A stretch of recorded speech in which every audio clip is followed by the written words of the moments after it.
aholi bechora qimmat narxlarda quruvchidan shu narsalarni sotib olib, endi dodini kimga aytishni bilmay Andijon viloyat hokimligiga ham uchrashibdi. Viloyat hokimini qabuliga kirmoqchi bo'lishganda ularni haydab solibdi. Aytishlari bo'yicha u yerdagi mas'ullar bor, yo'qol shartnoma tuzgansan debdi.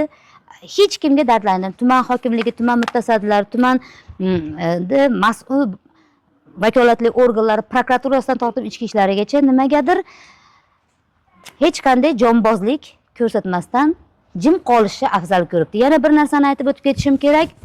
Bu qanchalik to'g'ri yoki noto'g'ri ma'lumot bilmadim-u, bu ham insiderlarimning aytishlaricha shu uyni qurgan yigitning otasi Husanboy akaning Hasanboy degan egizagi respublikada qayerdadir ishlar ekan. Balkim shunga hammajimdir. Yana bir qo'shtirnoq ichidagi bu uyning jihatlaridan sanasam, mana bu suv qurilmasiga e'tiboringizni qaratishingizni so'rardim. Bu motor orqali yer ostidan ichishga yaroqsiz bo'lgan suv chiqarib olinib, mana shu uyga ichimlik suvi sifatida yetkazilmoqda. Chunki suv kelmagan, oxirigacha ulanmagan, mana bu yerdan mana yaroqsiz mahsulotni mana shu xonadonlarda yashayotgan xalq ichib kelmoqda. Aholimizni dardini eshitaylikchi. Nima gap? Men sotib olganimga yanvarda kelganman. Yanvardan beri mana lift ishlagan yo'q. Lift banner qattiq bir narsa bekitib qo'yibdi. Liftda o'zi ham yo'q. Ishlamaydi, ishlaydi deb sotdi bizga. Lekin kreditini to'layapmiz. Ikkinchi guruh nogironiman, 5-yilga tushib chiqishim juda qiynalanyapman. Shunga endi iltimos. Quruvchiga aytdilaringizmi bu haqda? Nima deyishdi? Aytdik desak, baribir dedi, kattalarga chiqqanlaring bilan qo'lidan hech narsa kelmaydi, qilmaydi dedi. Sabab? Qilmaydi dedi, mablag' yo'q dedi. Shunaqa ish o'ziga ishonar ekan. Mana shunaqa dedi, mablag' yo'q dedi. Aytgan, biz aytdik-a, nimaga hokimiyatga kiraylikmi, yo portalga yozaylikmi desak, yozganlar bilan hech narsa qilib bera olmaydi ular dedi. Mablag' yo'q dedi. Bu mablag' unga ajratib bo'lingan-ku. Xalq banki bunga pulni qurilish uchun bergan u. Bu proyektida bor u liftda. Biz aytyapmiz, hamma narsani aytyapmiz. Lekin quloq soladigan odam hokimiyatga boramiz, nimaga kelding deyishmaydi. Aytamiz, shu sharoitlarimizni aytamiz, yozib qoladi. Bo'ldi. Qaytib kelganimizdan keyin bittasi keladi, uyni ko'radi, ertaga indinga qilib beradi deydi. Bo'ldi, shu bilan ketdi. Pastga podvalga tushib bo'lmaydi.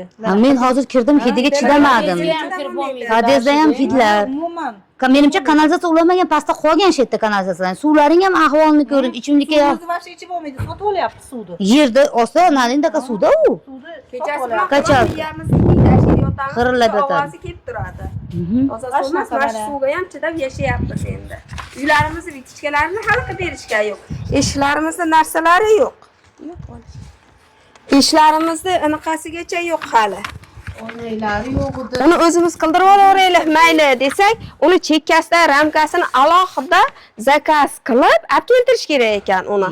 U yo'q narsa ekan. Biz bormagan joyimiz kelmadi. Mana shu qo'shnimiz ikkalamiz mehmon keladi, uyalamiz. Bolalar, yosh bolamiz bor. Qarang, shartnomalaringizni ko'rdim. Mana hozir qo'limda ham shu mana shu, ya'ni buyurtmachi pudratchi Chinobod quruvchi building mas'uliyati cheklangan jamiyat, uning rahbari Nodir Yusupov ekan. Mana shu uyni qurgan pudratchi ekan. Bu mana shartnomalarda ko'rib turgunimcha naklüch, ya'ni podключ. Tayyor uyga siz kirib, mebelingiz bilan, jihozingiz bilan kirib yashashingiz kerak bo'lgan uy ekan. Sizlar meni tushunishimcha, bu yerga kirganlaringdan beri xarajat qilyapsiz. Xarajat qilyapmiz. Ular aytdi, unitazni o'zim qo'ydim, vannani o'zim hamma shuni deyishyapti.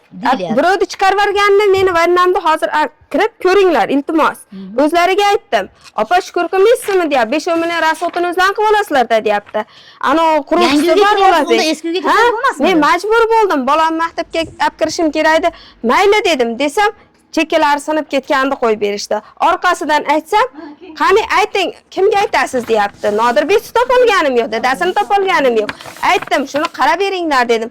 Ustani o'zim topib keldim, qilib berishdi, lekin suvi ketmaydi. Ketmagan suvga sasib ketyapti. Har kuni uyim sasib yotadi. Kirgan odam kiradi-yu, uyingizda nimani hidi kelyapti deydi. Derazalari tushib ketadi deydi. Chekkasiga miqqa qilib qo'ygan xolos. Meni yosh bolalarim bor. Kimga borib aytay? Prokuraturaga bordim, uchastkovoyga bor, hamma tayyor uyni berib qo'ydimi? Qilib olasizlar-da deyapti. Biz eshitadigan odam yo'q. Tekinga bergan yo'qmi? Pulga berdim. Shuni aytdim. Oyiga qancha to'layapsiz? 2 million 950 ming to'laymiz. 4 million to'layman. Mana lifti ham yo'q. bolam bilan chiqaman, tushaman, Mana qo'lda yosh bolasi bor buni. 112 million naqd pul to'laganman bank. Undan tashqari har oy 4 million to'layman. Ahmoq bo'lib, Nima qilish fevralda kerak endi? bitadi degan Eshiklarimni uyiga qo'yib bergan, tug'adigan vaqtimda o'zim qo'yib qo'yib bergan. Mana o'zim qo'ydirdim. Hamma yo'q. xuddi O'z biz shuna yonimdan bo'ldik-da o'z qo'ydirdim. ikkalamiz. Men ham yo'rig uchun qo'ydim. Yig'ilib ko'zimda yosh chiqman. Haqiqatdan opa, mana prokuraturaga haq. Nima dedi prokuratura? Masalan, Nima telefon qildimi? Eshigini qo'yib bering dedi, qo'yib bering, ammo eshigimni qo'yib berdi. Chekkasi rekalarni boraverganingizda.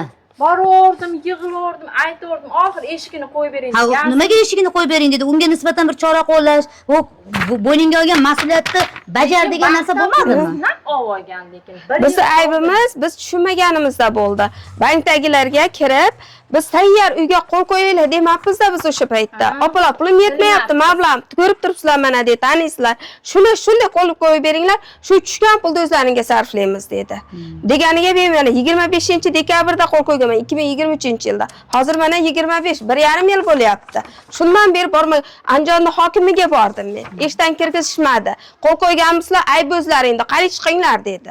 Eshigiga ham yaqinlashtirishmadi bizni. Qaytib keldi mashakalarimiz. Respublikadan kelgan sayyor nimaga ham kirgizmadi-yu. Ha, kirgizishmadi. Mana shu holatimda turdim tippatiga 3 soat turdikmi, 8:30 da turib 11:30 gacha turdim. Agar ashitni tili bo'lsa gapirsin. Ko'rganlar ham bor. Mahalla komitetimiz ham ko'rdi. Sizlarda nima muammolaring bor deydi mahalla komitetimiz. Bilmaysizmi Siz dedi. noshukurga chiqarib qo'ygandirsiz. Ha, chiqardi-da. Shunaqa Bizni bizni bilmaysizmi bilmaysizmi bankga dedi. lang'illab pul to'lab qo'yganmiz, har oy 4 million to'layapsiz. bizda. Ha, ya'ni aybdor o'zlaringizlar. Ha?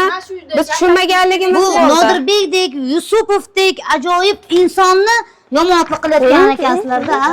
Nima endi bu? Nima bo'lyapti? Nodirbek Yusupov, yana bir marta takrorlayman, Chinobod quruvchi building mas'uliyati cheklangan jamiyat rahbari Nodirbek Yusupovning ortida kim turibdi degan savol meni qiynamoqda. Va yana bir marta ta'kidlash esimda tursin, insiderlarning xabariga ko'ra, uning ba'zi bir qarindosh urug'lari yuqori turuvchi organlardan Toshkentda ishladi. Yana bitta narsani aytaman. Mana bu jitellarimizni gaplaridan tashqari yana mana qo'limda shartnomalar ham turibdi. Bilasizmi, hozir videolarni ham taqdim qilaman. Bu uy mana aytishyapti, даже kredit hali bitkazmay turib kreditga qo'l qo'yib bering degancha qo'l qo'yib bersak 23 ta qo'l qo'yib berganmiz, o'tib ketdi puli, uni ham olib bo'ldi deyapti. Lekin bu Nodirbek deganlari bu uyni hali kotlovan qazilayotgan davrida yo'q odamlarga sotib bo'lganlarini dalillarini keltiraman. Ana shu odamlar pulni to'lab qo'ygan. 3 yil kutasiz, 24-yilga bitadi desa 21-yilda pulni to'lagan, 24-yilda qarasa bitmayapti, 25da bir payt qarasa o'sha odamlar kirib yashashni boshlayapti. U odamlar hayron. Nima bo'lyapti desa, ularning uylarini tayyor bo'lgandan keyin boshqalarga sotib yuboryapti. Hozir bitta xonadonni 2 marta, 3 martalab sotib yuborish holatlari bo'lyapti. Lekin yana orada kim sarson? Oddiy xalq uy olaman deb yig'inib, tiranib, tirmashib, birini bitta 1 kilo go'shtni kamroq yey, bitta kiyimni kamroq kiyay deb uy qilay, boshpana qilay deyotgan xalq sarson. Nodirbek ukamiz bo'lsa, bilganlarini qilib yuribdilar. Sababi u insonga teng keladigan kuch yo'q emish. Hurmatli yurtboshim, qonun ustuvor davlatda yashayapmiz. Va sizning har kunlik xalq uchun olib borayotgan islohotlaringizni, qilayotgan xatti-harakatlaringizni mana biz shaxsan men hech qayerdan qo'rqmay aytaman, guvohi bo'lib kelyapman. Xalq rizoligi yo'lida harakatingni qil deb har kuni ta'kidlayapsiz. Shuning uchun yurtboshimdan, bosh prokurorimizdan, Ichki ishlar vazirligidan, qurilish vazirligi, qurilish nazorat inspeksiyasidan va barcha tegishli idoralardan Nodirbek Yusupovga nisbatan qonuniy chora ko'rishlarini, O'zbekistonda qonun ustuvorligini barcha xalqqa ko'rsatib, mana oddiy xalq hozir adolatga ishonmay qo'yapti.